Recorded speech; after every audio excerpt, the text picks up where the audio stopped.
दिल्ली की हवा में ही नहीं बल्कि पानी में भी जहर। दिल्ली वासियों की परेशानियां कम होने का नाम नहीं ले रही हैं। पहले हवा में जहर की मिलावट और अब पानी में भी जहर।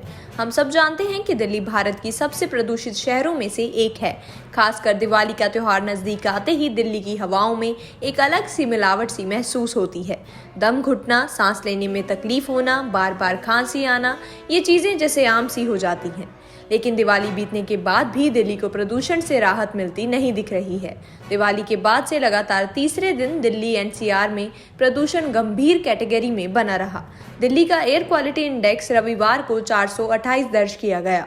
400 से 500 के बीच का AQI स्वास्थ्य के लिए सबसे खतरनाक होता है। राजधानी में मौसम एजेंसी और प्रदूषण के अध्ययन से जुड़ी संस्था सफर का कहना है कि अगले 2 दिन तक राजधानी में प्रदूषण का लेवल गंभीर स्तर तक बना रहेगा। इस बीच पराली प्रदूषण रविवार को बढ़कर 48% हो गया। दिल्ली में इससे पूर्व इतना पराली प्रदूषण नहीं दिखा है। फिलहाल दिल्ली की हवा इतनी दूषित है कि सांस लेना दुभर है। दिल्ली की एयर क्वालिटी सीवियर कैटेगरी में बनी हुई है। डॉक्टरों का कहना है कि ऐसे आबोहवा में मॉर्निंग या इवनिंग वॉक नहीं करें। ये खतरे से खाली नहीं है। खासकर बुजुर्ग, पहले से बीमार लोग, लंग्स और हार्ट के मरीज और हाल ही में कोरोना से ठीक हुए मरीजों के लिए यह हवा बीमार कर सकती है। यही नहीं, डॉक्टरों का कहना है कि प्रदूषण के कण को रोकने के लिए N95 मास्क की सबसे बेहतर है। कपड़े का मास्क PM 2.5 कण को रोक नहीं सकती है।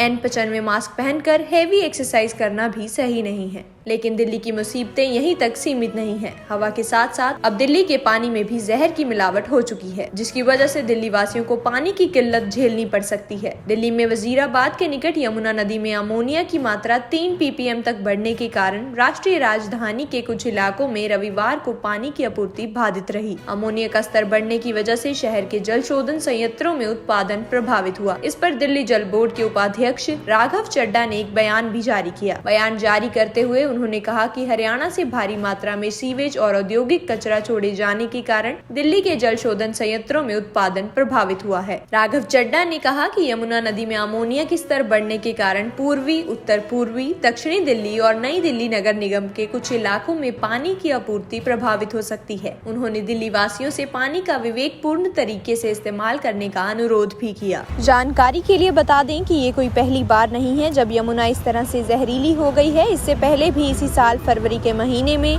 यमुना नदी में पानी की जगह चारों तरफ जहरीली सफेद झाग दिखाई दी। दूर से ही देखने पर ये झाग ऐसे लग रही थी मानो यमुना में सफेद बर्फ की चादर बिछी हुई है। विशेषज्ञों ने डिटर्जेंट को इस प्रदूषण के बड़े कारणों में से एक बताया था। ज्यादातर डिटर्जेंट बनाने वाली कंपनियों के पास ISO यानी अंतर्राष्ट्रीय मानकीकरण संगठन का प्रमाण पत्र नहीं है, जिसने इस रासायनिक पदार्थ फॉस्फेट की मात्रा तय कर रखी है। फॉस्फेट की ज्यादा मात्रा वाला गंदा पानी नालों के जरिए नदी में पहुंचता है। वहीं एक अधिकारी ने दिल्ली की अवैध कॉलोनियों में रहने वाले 2.3 लाख लोगों को भी इसका जिम्मेदार माना है। उन्होंने जानकारी दी कि अवैध कॉलोनियों द्वारा सीवेज का कनेक्शन नहीं लिया है, जिसके कारण नदी में प्रदूषक तत्व जा रहे हैं और नदियां जहरीली हो रही हैं।